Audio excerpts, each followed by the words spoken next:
பொங்கல் ஒரு ஸ்வீட்டான பண்டிகையில் எப்பவுமே பெரிய ஃபேமிலியோடு எல்லோரும் சேர்ந்து பொங்கல் செலிப்ரேட் பண்ணிகிட்டு இருந்தோம்.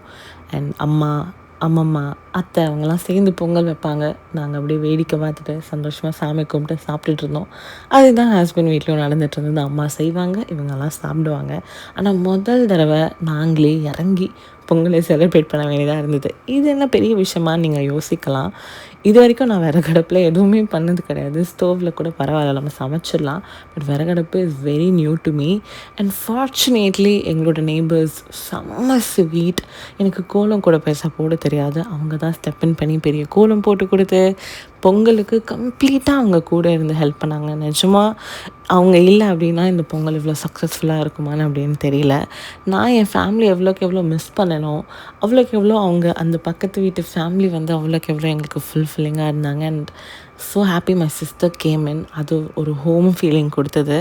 நிஜமாக ஆஃப்டர் மேரேஜ் நிறைய இடங்கள் ரொம்ப சந்தோஷமாக இருந்தாலும் இந்த மாதிரி சில இடங்கள் வந்து நம்மளுக்கு நம்மளோட சைல்ட்ஹுட் மெமரிஸை வந்து இட் ஜஸ்ட் கிக்ஸ் இன்.